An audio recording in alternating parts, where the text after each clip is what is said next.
My name is Fred Harding, and I'm responsible for sales in Canada for Messagepoint. And part of my job is education.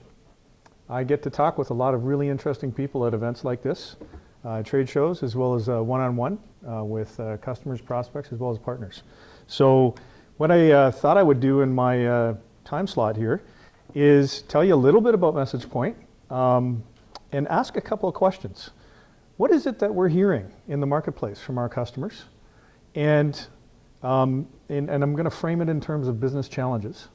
And I think that kind of cycles back to what Atif was talking about, is what are the challenges we're hearing about that we're starting to think about how do we apply this AI, this neat AI, rapidly evolving tool to? And secondly, I'm going to talk about one use case in particular. There's a lot of use cases that we address and solve, but I only have 10 minutes, so I'm going to spend a little bit of time on one use case that a lot of people, I have 13? Yeah, okay, wow, okay, I got more time than I thought. This is great. So I'm going to talk about disclosures, and I'll tell you why in a sec. There is a little bit of method to my insane madness. So who is Messagepoint? We are a software company that provides a next generation cloud-based platform for business users. And really what we do, when you break it all down, is enable business users to simplify, unify, and accelerate content management within customer communications. And we focus on 3 industries in particular, or industries that have regulatory communications in combination with really complicated or complex content in their communications. The more complex, the better. And the kinds of customers that tend to gravitate towards our solution, top 2 of 4 in the US in terms of banks, top 2 of 3 in Canada for banks, top US health payers, and P&C insurance companies. And we work with a lot of other companies. This gives you a quick snapshot of some of them, and you can see which industry we work with as well. And we're also proud of our market presence. There's a company called Aspire, led by Casper Ruse. Some of you may have heard of him. He was one of the analysts mentioned in some of the research that was talked about earlier. What makes him somewhat unique and Aspire somewhat unique is they follow only the CCM industry. And so what they've done is they've broken down all of the different segments and the segmentations of the CCM industry, because there's a lot of different things that you can do with CCM technology. And he's created this wonderful magic quadrant, a lot like what Gartner would do, but it's proprietary to Aspire. And if you filter the search on it for business authoring and for content intelligence, what comes up is this.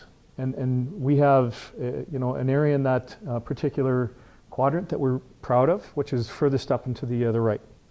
So that gives you a quick sense of who we are and where we sit in the market and what kinds of customers we work with. So let's answer that first question. When we do our quarterly reviews and we do our annual EBRs, what kinds of things are we hearing from our customers? What types of challenges are rising to the surface? And this is what we hear the most. Complexity of updating disclosures is right up there at the top 2 or top 3, almost consistently across the board. Banking mainly. I'm going to give you a little bit more depth in that use case, but also on the insurance side and definitely in the healthcare side. Variations. So what I mean by variations is you can have a view of a marketing campaign that looks one way for Ontario residents, but looks another way for Quebec residents. That's a really obvious one. Where it's less obvious, for example, is in disclosures. You've got this neat thing called Bill 134. And it came out with a different set of rules for consumer protection for Quebec residents that completely blew the whole industry back on its feet, and caused an awful lot of work and effort behind the scenes, a lot more than I think most institutions would like to admit. But that's just one example of a whole bunch of type of variations that are existing. So there's languages, there's products, there's sub-products, there are different marketing campaigns where you want to segment certain customers. So in wealth management customers typically have a segmentation according to assets under management. And do you want to have a one-size-fits-all message for them? You know, I think the general rule now is personalization is key. And that is what is driving both engagement as well as retention, as well as upsell and cross-sell. So how are you going to personalize if you can't do variations and variations at scale? The third one is personalization. So I talked about personalization from the perspective of variations, but what if you are just writing a one-to-one letter and you want to take that conversation you just had, if you're a customer service rep or you're a financial advisor or you're somebody who works in a branch and you're dealing with a customer and a specific set of questions around a specific product for them in the moment, and you want to personalize a branded piece of communication. That's not easy to do. And one of the issues that comes up again and again is personalization with governance at the speed of business. It's that wicked combination. Collaboration across teams. So how many times did we hear just in two or three presentations this morning that businesses operate in silos? There's a common theme here, right? Well, it's not just true. It is a difficult part of our reality as businesses, and that is it's normal. It's normal that a team focuses on a specific set of objectives, and of course, the content that they work with is going to be specific to that product or that area of focus or that set of messages. And it's also normal that you don't necessarily work with all the other teams that are probably duplicating a lot of what you're doing. So how do you work across all those different silos? That's a big challenge. It's not just teams, but teams tend to work in different channels as well. You tend to have a team working in the print communications area, you tend to have a team for mobile, you tend to have a team for web, and they don't necessarily talk to each other. So how do you work across channels as well? So this is beyond three-dimensional chess here. Then you get into the wonderful topic of compliance. So you just heard one of the ways that we're starting to look at compliance, which is a whole different way. Rather than that manually intensive, I'm going to check every one of the thousands of templates that exist, and yeah, it's going to take me 6 months, but I'm going to have a really high confidence that everything is consistent in terms of branding, in terms of messaging. Well, what if instead of 6 months in a small army of people, you could do it with a couple clicks, or you could get it in real time? How does that change the business? And then, of course, your customers. Don't think about your business in terms of all your different silos or your different channels. They think in terms of, hey, I just got 5 messages from your organization. And they're across different channels, but are they saying the same thing? Are they all choreographed so that they tell you or they tell me, yeah, you know who I am, and yeah, you understand that I already have certain products, and yeah, I might be interested in others. What is the level of relevance and the consistency in that customer experience? So these are the types of challenges that we tend to hear about the most. So how do we solve this? Well, in part, we do it through a hybrid cloud infrastructure. So what you see along the top here is the cloud portion. This is where we refer to it as Messagepoint.com or Messagepoint Core. And Messagepoint Core now has evolved into having several modules. You heard about another one of them this morning called Marcy. So Messagepoint Core is the authoring tool. This is where business users go in and they can create content or edit content, and they can proof it in real time. Proofing is different from previews in that it's an actual composed output. So you know that after this thing is sent to the customer, this is what it's going to look like. And above and beyond that, there are workflows that are built into Messagepoint. So if I do a change to something or I create something new and I have to get approval from one group, okay, that's part of it. If I have to get approval from 5 or 6, and I think that's a little bit more common these days when you get into certain types of regulatory communications, it goes through a number of different areas. So that's where all of this happens. So ultimately the output for the top end is an approved piece of content that is now ready to be merged with the customer data. And that's the on-premise part, which is a piece of software, a software app. It's very lightweight, that sits behind the firewall with either our customer or one of our partners. And this is where the personally identifiable data or the customer data is merged with that approved content to create the final output that goes to the customer, whether that's in digital form, in HTML, or in PDF, or in print form. Okay, so this is how we do it. And one of the things that I think we've evolved into is this is a perfect fit for large enterprises or medium enterprises with very complex communications who are very sensitive around where does my data sit? Is it sitting inside your hosted infrastructure, or am I hosting that? And this is part of how we keep that data separate from the content. Okay, so you understand our architecture and you understand who we work with. How is it that we make the magic happen? Like, what is it that we do behind the scenes that allows us to do or solve some of these challenges that you heard about earlier? So at the foundation level, what we do is componentize content. And this kind of speaks to, in some part to the AI piece, but this kind of came before AI. And here's the reality. When you look at a statement that you get from your bank or your credit card company, when you look at an insurance policy, these are documents that are incredibly complex, and they have many different types of content. And here you can see just a few examples, but on a single page or the first page of these kinds of documents or these kinds of communications, you got branding, headers, promotional images, a message just below all of your transactional data. You might have a rewards offer, and that might differ from product to product. And of course, it's going to be specific to you. You might have instructions on who to contact if you have a certain problem. You might have disclosure or regulatory information at the bottom. So what we do is decouple the content from the document and put it into zones or componentize it, and that's what allows you as a business user to manage it independently from the document. And so what that does is it opens up a whole wonderful assortment of activities that you can do. So if you put granular controls on each zone, now I can have the marketing team only access and change or update certain zones. For example, the company branding and the promotional image, but they can't touch the header, they can't touch the regulatory stuff. And then you get into the customer experience area, and maybe they have been tracking the customer experience for this particular communication, and now this is how they have consistency across multiple documents because they might own that zone. And then you get into the product team. Sometimes the product team will want to promote new elements that are coming out for this particular credit card or this particular insurance policy. And so now you're giving them an outlet to talk independently from the other teams as opposed to having to go through 3, 4, 5 steps.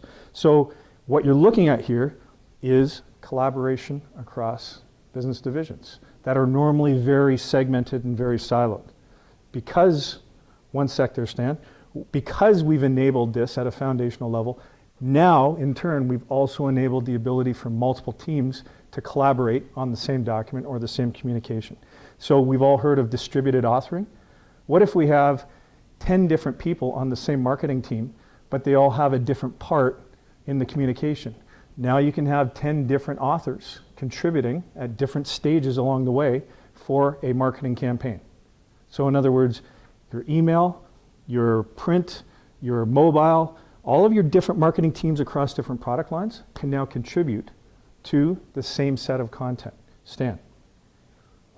I think this is great, but then it just leaves the question if you're decoupling the message zones to ultimately give multiple contributors the ability to control the content within each of their assigned message zones. Yep. Who is the document owner? Is there not a document owner? So you're saying, can we set up a set of permissions whereby you have an owner of the content? It's fundamentally who in the organization. I mean, I guess I'm kind of bouncing back and forth from bridging silos to decentralized silos, but ultimately there's going to be, if not there's a statement, hopefully there's an owner for that particular document. So what I would encourage you to do is not get too tied up with the concept here. I'm trying to use an image to get across a concept. The reality here is that one or two groups own the statement when it's being composed or when it's being updated, and most other teams feed into them. But the technology enables more. right? So here's the idea, here's the reality is that the technology bends and contorts to the needs of each individual customer that we work with. Some customers might really like this idea that 5 teams contribute independently, and other organizations want that single point of accountability for, I'm updating my statement on a monthly cadence and everything goes through my marketing operations team. Both situations are supported by this platform, okay? Okay, so I've got a few concepts that I've covered here. One of the other concepts is, you'll notice on the right, we've now started to fill in some of these zones. Each of these zones could have 2, 3, 30, 300, 3,000 variations. You can literally have 1 or 2 templates that cover a customer base of 1 million or 2 million or 3 million customers, and you can almost get down to one-to-one personalization using the variation management capabilities within Messagepoint. So this is where it starts to get very interesting for medium-sized and large-sized enterprises. Okay, so let's just say there's a lot of use cases we can do with this platform, right? What can we do with it? Well, these are just 6, right? And these are just 6 that are very common to us. I'm going to talk about the one at the top there, and I'll finish off with a little bit at the one at the bottom with rationalizing inventory. So why is it that I've picked disclosures? I mean, what is it about disclosures that stands out? Well, here's the interesting part. It's not that sexy. In fact, it's the opposite of sexy. You couldn't have more unsexy content to deal with than disclosures. It's brutal to read. Most people don't. But guess what? You have to put it in, right? This is US, Canada. So you got to put it in. And actually, there's specific rules around not only what do you have to put in, but in what format. Like if you look at cost of borrowing disclosures in Canada, they actually tell you what font size you have to use. So this is brutally regulated. And here's the other part to this. They're watching. So in May of 2019, one of the big banks got fined $200,000 because between the years 2010 and 2017, they omitted or missed out, didn't fully disclose everything they were supposed to. Think about that for a sec. You're proofing your updates and your changes. They're all perfect. For years and years, you think you're great, and then the regulator comes along and says, yeah, we've reviewed the last 7 years of all of your disclosures, and you've been missing stuff. You haven't fully disclosed according to our regulations. Whoa, that changes a lot. Do you think AI would help out in that circumstance? Being able to pick out the stuff you missed, the stuff that's invisible. You didn't even think about it because it wasn't there. That's another use case for this kind of technology. So here's the reality. One of our largest customers in Canada, I asked them the question right after I joined Messagepoint almost 2 years ago. Why did you pick this communication? Out of all the communications that you have, why did you pick this one to start with on Messagepoint? And the senior director in the room said, simple, because this was by far the most complicated. And we're talking about a card carrier letter and a cost of borrowing disclosure with the online application disclosure as well. They consider that to be the most complicated communication they have out of all of them. And I thought, okay, how interesting is that? Why? So we get into this a little bit because just because it looks simple doesn't mean it is. You've got all these different pieces of content, and they all do different things, and they all have different, rationales for being. So it turns out that if you just look at credit cards, for example, each individual credit card requires a minimum of 6 variations. You got English, French, standard card, promotional card, which is time limited, and then some companies actually combine cards and terms and conditions with other cards or other products. So now you've got a minimum of 6, and then you've got variations from province to province. So you've got maybe 8, 9, 10. That's one card. Think about that for a sec. You've got multiple sources of change.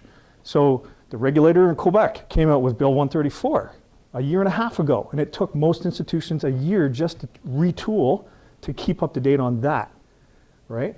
Well, that's one source. Are they going to do it again? Maybe another province is going to do something. Maybe the federal government is going to do something. That's just regulatory. The marketing team comes up with new promotional campaigns all the time on a product-specific basis. Well, some companies have 10 of them or 20 of them. This is not an easy thing to do.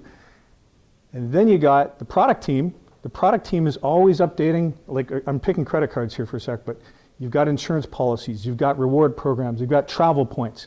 These products are remarkably complex, and the product teams are constantly coming up with new ideas to be competitive. That's the issue, is the marketplace is changing, and the pace of change is increasing. So you've got multiple sources of change. You've got multiple teams, and herein lies the issue. Most organizations update their disclosures using manual updates to PDFs. And one product can have between 6 and 10 PDFs, but then the PDF for the agreement disclosure is different from the PDF for application disclosure. So now you have 12 to 15, and it's different for each channel. Web, mobile, you're getting the picture here? So now all of a sudden change is multiplying and you're updating it manually with hundreds of templates. This is a source of human error. What do we humans love to do more than repetitive manual updates hundreds of times in a given day? Is there anything more exciting than that? I can think of a few things, but imagine if instead of doing hundreds of updates, you could do one update or two updates and it automatically cascades to the rest of them. We're not just automating and improving the process, we're reducing the potential for human error. The other part to this is, and I think this is what banks and insurance companies really care about, the time to production. They got to roll out a new disclosure update or a new product update. How long is that going to take? Well, if it takes 6 months to a year, what does that mean for the business? And if that's one change and they've got 10 or 20 or 30 changes, one of our customers in the US had over 1,000 changes on just their line of credit cards. So when the time to production for regulatory changes completely blots out all the activity for all the other changes you want to do, how much bandwidth is there available to think about customer experience, which is a big thing that we talked about, right? So now we're looking at, okay, why are disclosures important? Because you got to deal with them first in order to get at the customer experience. Okay. Part of how we simplify, or 3 minutes? Okay, this is going to be good.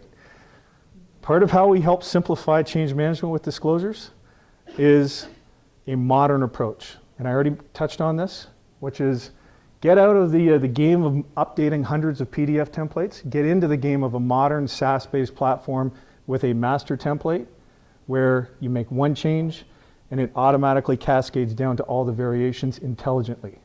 So now you've got a single point of change, but here's the interesting part. For compliance, they don't have to go through hundreds of templates to make sure they're all correct. They have to go through the place where you made the change. You've now made compliance easy as well, single point of approval. And when you do this, now you know, hey, are you always dealing with the right version? The answer is much more likely to be yes. Okay, another way we do this is, the question got raised this morning, hey, can we create a single template for both print and digital? The answer is yes. And we actually have customers where the reason why we didn't do it is 2 different data files. The process in the data file for print was literally different, the source data from the online piece. But had it been the same data file, then we have the ability to create one template that goes both ways. And I'm going to talk about that in a sec. But here's the bigger issue, or the bigger opportunity, is if you look at disclosures, there's actually a huge amount of overlap. There's a huge amount of duplication. There's a great opportunity to share content. So instead of changing in 2 or 3 or 4 places, which is exactly the same change in one place. So this is where you get into, if you can do a single point of change across variations, why can't you do a single point of change across channels? The issue there is form factor. If you update a disclosure on an email, it appears differently than when you update in print. And that's one of the areas where Messagepoint has a capability, is it allows you to do a single point of update. We actually did a demo in front of a large audience 3 weeks ago on this and got a pretty interesting response. So the idea there is have true omni-channel content where it's a single code base of content, but you can reuse it intelligently across whatever form factor you want. Once again, single point of approval where you have a single point of change, and you're reducing risk of error. And by the way, our preferred, I think we're hearing this more and more, is not to do it in PDF. On the digital side is more and more, often it is HTML5, but sometimes there is a preference for certain forms to make them PDF, right? Okay, one of my final points here is We can't do this if we're following the same old process, which is you start the process with a set of requirements, and then a business user kind of pulls them all together, and then a business user starts to request time from the IT team or third party, and then there's a coding cycle, and then there's a test cycle, and oh, what if you didn't get it right, and it has to circle back and do it all again? And this is a very asymmetrical, very inefficient way of going. But the reality here is, if you can enable the business user to do all the steps themselves, end-to-end control, you modernize and speed up the process tremendously. You literally create almost a real-time scenario where a disclosure update cycle that took 3 to 6 months could happen in a day. And I've seen it happen. In fact, it was a 15-minute update. So think about the transformation that exists when you have that kind of outcome. Okay, so I'll finish off with, I guess, the final use case, and I've kind of referred to it a few times, is when you can have a dashboard in front of you that keeps track of all of the different teams that are doing all of the changes, not just to your disclosures, but your marketing content and any other servicing communications that you're doing. And you're able to see on your dashboard, this is way too small, but it basically says 192 duplicates and 1,234 similarities. And it's updated. Think about the real-time insights that you're getting from your customer communications as they're going out the door. That's what we're excited about in the future. And I will finish off on that point. Are there any questions?